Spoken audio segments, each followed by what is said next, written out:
Olá, queridos estudantes dominantes online, professor Sandro Massarani, e vamos nessa aula dar continuidade aos estudos segundo o reinado, falando um pouco sobre a política externa e as guerras platinas, que vão assolar aí território da parte sul da América.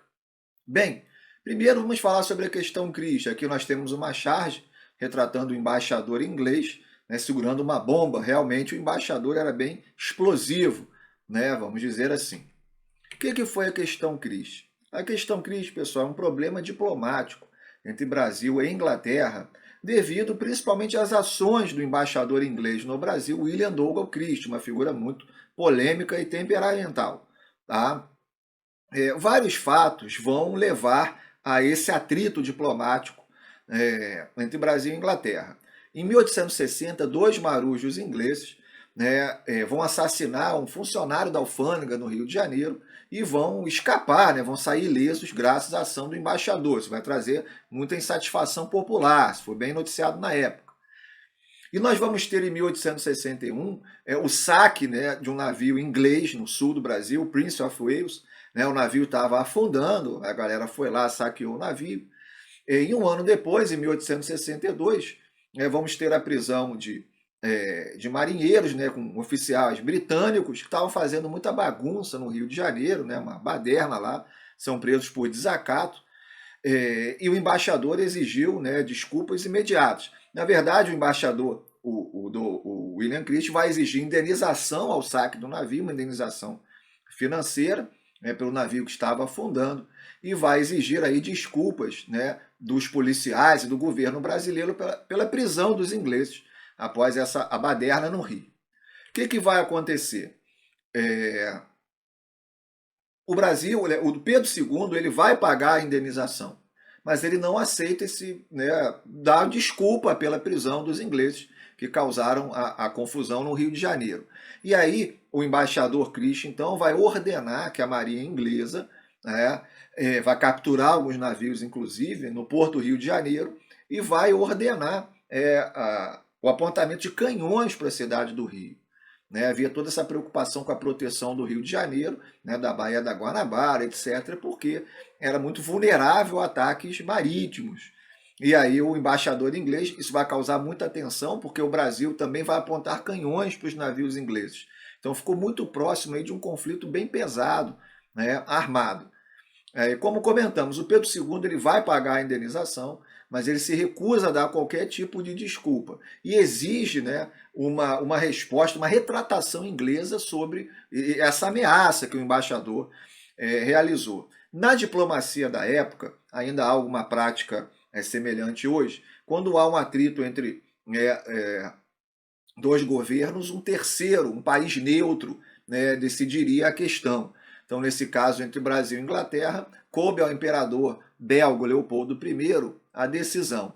E ele vai decidir a favor do Brasil, que os ingleses deveriam pedir desculpas ao Brasil. A Inglaterra não aceita isso e há o rompimento, então, das relações diplomáticas. Os negócios vão continuar acontecendo, inimigos, negócios à parte, mas o Brasil ficou alguns anos com as relações diplomáticas rompidas com o maior império da época, o Império Britânico. E aí, em 1865, a Rainha Vitória vai pedir desculpas formais, enquanto o Pedro II estava vistoriando até tropas no sul do Brasil, por causa da Guerra do Paraguai. Ele recebe uma carta escrita de próprio punho, pedindo as desculpas. E aí o Brasil se restabelece diplomaticamente com os ingleses. Então essa foi a questão Christie, que é um primeiro ponto aí da política externa para a gente analisar do segundo reinado. Um outro ponto são as guerras platinas. As guerras, pessoal, que vão envolver o domínio da bacia do Rio da Prata. Guerras que vão envolver principalmente Brasil, Paraguai, Uruguai e Argentina. Conflitos intensos que vão durar aí anos. Vamos analisar quais foram os principais. Vamos fazer uma cronologia aqui das guerras platinas. Não precisa guardar tudo isso. Coloquei até aqui meio detalhado, mas para a gente ter uma noção da magnitude dessas disputas. O Brasil ficou durante anos envolvido profundamente nas disputas pela posse dessa bacia hidrográfica. O controle dessa bacia hidrográfica é fundamental para o poder daquele país no comércio, né, poder também militar da região. Em 1816, a Cisplatina ela foi anexada pelo Dom João VI, né, a Cisplatina que futuramente seria o Uruguai. Então, o Brasil vai anexar a Cisplatina, estava em guerra aí com a Espanha na época, que a Espanha era governada, né, pelo irmão do Napoleão, teve todos os problemas Brasil e Espanha por causa da guerra com a França. Já em 1828, como comentamos na aula de Primeiro Reinado, vai haver a Guerra da Cisplatina entre o Brasil e a Argentina. O Brasil e a Argentina vão disputar a posse da Cisplatina, vai ter uma interferência inglesa, né, um certo interesse inglês no conflito, venda de armas também, mas na verdade a guerra acaba, vamos dizer assim, entre aspas, empatada, e há a criação do Uruguai. Tá? O Uruguai agora como um país independente, não temos mais a Cisplatina, temos agora a criação, né, do Uruguai. Bem, o primeiro presidente do Uruguai vai fundar o Partido Colorado, né, foi Frutuoso Rivera, que chegou, né, a ser coronel do Exército Brasileiro. Então nós começamos a ver aí o Brasil ele vai ter uma participação direta na política uruguaia, né, nesses anos aí. Vamos continuar então com a nossa cronologia. Em 1835 vai estourar uma guerra, chamada Guerra contra Oribe Rosas. O Manuel Oribe ele vai fundar o Partido Branco no Uruguai, que é a oposição ao Partido Colorado. E ele vai vencer aí o Frutuoso Rivera. O Rivera vai forçar a saída dele, ele vai, não precisa guardar, pessoal, esses detalhes não. Isso aí é raro de cair em prova, pode aparecer, mas é raro. Mas é importante, como eu disse, a gente ter esse panorama. Aí o Oribe vai se refugiar na Argentina e vai lá se juntar com o governador de Buenos Aires, o Juan Manuel Rosas, que tinha um sonho aí, desejava unificar a Argentina, Uruguai e Paraguai. Então essa é a guerra aí contra Oribe Rosas em 1835. Já em 1851 temos as campanhas, né, de Rosas e Oribe, que vão prejudicar, né, essa junção desses políticos, prejudica o comércio na região do Prata, tem muita instabilidade, e acaba prejudicando também o Brasil nesse caso. Ambos vão declarar a guerra ao Brasil, porque o Brasil apoiava, né, os seus inimigos, que são logo derrotados. Né? Então temos aí esse conjunto de guerras envolvendo esses líderes políticos, né, do Uruguai e da Argentina. Em 1864 temos aí uma outra guerra na região, a guerra contra a Aguirre, né, as constantes lutas, pessoal, no Uruguai, disputas entre o Partido Branco e o Colorado, interferem de novo na política e na economia do sul do Brasil. Inclusive, há invasão de terras sulistas por saqueadores, etc. Principalmente do Partido Branco, que é liderado aí pelo Anastácio Aguirre. E aí o Brasil vai se unir ao opositor do Aguirre, ao Venâncio Flores. Vai invadir o Uruguai e vai colocar o Flores no poder. Então, o Brasil atuando de forma bem ativa nesses conflitos, também sofrendo invasões, interferindo na política. Isso aí é interessante, às vezes a gente não tem essa dimensão. Tá? E aí vai chegar ao maior conflito da história da América do Sul, que é a Guerra do Paraguai. Temos a pintura, do Pereira da Silva, a Batalha Naval do Riachuelo, uma das grandes batalhas da Guerra do Paraguai, um conflito de suma importância para a história do Brasil e da América do Sul. E aqui temos o presidente do Paraguai, o Solano Lopes, o El Supremo. Vamos ver então, pessoal, as razões da Guerra do Paraguai. É uma guerra que vai de 1864 a 1870. O Aguirre ele era aliado do Solano Lopes. Tá? E o Lopes vai acabar declarando o Aguirre que foi afastado do poder pelo Brasil, e o Solano Lopes vai acabar invadindo o Brasil, sem declaração de guerra. Isso é grave na diplomacia. Vai invadir o Mato Grosso.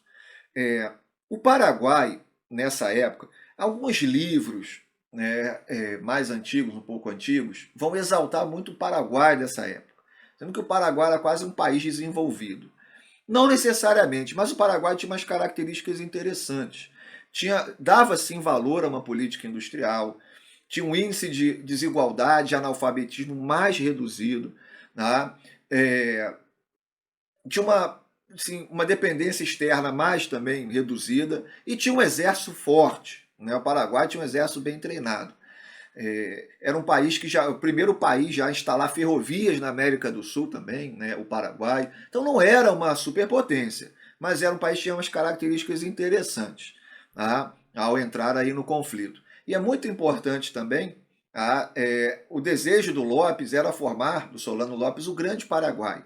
Pessoal, se a gente olhar o mapa da América inteira, só dois países não têm saída para o mar: Paraguai e Bolívia. Bolívia até tinha, mas perdeu para o Chile na Guerra do Pacífico, no século XIX.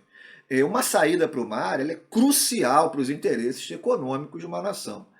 Então havia toda a vontade do Paraguai de conseguir uma saída direta para o oceano para poder ampliar suas atividades comerciais. Inclusive o controle da região da bacia do Rio da Prata também atendia a essas reivindicações. E a ideia do Lopes era criar esse grande Paraguai, anexando parte da Argentina, parte do Brasil, para ter aí uma saída para o mar. Argentina, Uruguai e Brasil vão formar a Tríplice Aliança contra o Paraguai. De início, a Argentina vai ter grande destaque na Tríplice Aliança, depois a liderança dessa aliança ficou mesmo a cargo do Brasil. Bem, continuando. Quais foram as consequências da Guerra do Paraguai? O Paraguai vai ser derrotado, né? Não tinha como vencer contra essas três nações. E vamos ter consequências importantes em relação à história do Brasil. Bom, a destruição do Paraguai. O Paraguai, em algumas regiões, perdeu até 70% da sua população masculina. Foi realmente massacrado, questão da guerra, uma tragédia, dentro desse contexto das guerras platinas. E para o Brasil, nós vamos ter um aumento muito grande do prestígio do exército brasileiro. Apesar da Marinha também ter participado ativamente da Guerra do Paraguai, a Marinha ela tinha mais um caráter monarquista, um caráter assim mais de, entre aspas, na época de nobreza, enquanto o exército ele era visto como algo de menor prestígio. Mas após a Guerra do Paraguai, o exército vai crescer muito, ele vai perceber que é um ator importante na política e vão passar a participar cada vez mais da política nacional. Pessoal, o exército ele vai proclamar a república, o exército ele vai os dois primeiros presidentes do Brasil foram militares. Nós vamos ter o exército apoiando Vargas, vamos ter o exército depois tirando Vargas, o exército no regime militar de 64, enfim. Isso é pós-guerra do Paraguai. Temos também o crescimento do movimento abolicionista, e o exército brasileiro vai ser abolicionista, porque na hora lá da batalha, pessoal, não importa, na verdade, ser um protegendo o outro, porque aí sua vida está em jogo. Então o exército vai ser, ele volta bem abolicionista. Muitos negros participaram da guerra do Paraguai, chamados, vai haver todo um programa chamado Voluntários da Pátria para se alistar no exército. E aí os proprietários de escravos não vão querer mandar seus filhos para a guerra, mas eles poderiam mandar seus escravos, conseguiriam alforria. Então os negros que foram, participaram da frente de batalha, quase entre aspas, como a gente fala na gíria, buchas de canhão, mas eles vão ter uma participação muito importante, vão conseguir a alforria, a sua liberdade, dentro desse contexto dos voluntários da pátria. E há um crescimento, uma intensificação do abolicionismo no Brasil com a Guerra do Paraguai. E há também um fortalecimento do positivismo, que a gente vai analisar na aula de queda da monarquia. A gente comenta também sobre positivismo no nosso curso de sociologia. E o exército brasileiro vai ser muito influenciado pelo positivismo na Guerra do Paraguai, com ideias republicanas. O Paraguai era uma república. O Paraguai é o primeiro país a ser independente na América do Sul. Então tudo isso vai influenciar na proclamação da república. É interessante essa aula para a gente colocar em contexto a política externa do segundo reinado e ver como foi conturbada essa questão. Espero que tenham compreendido. Bons estudos e até a próxima.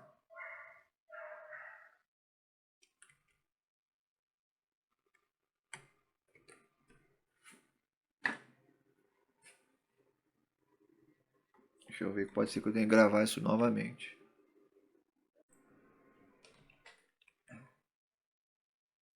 Bem, pessoal, continuando.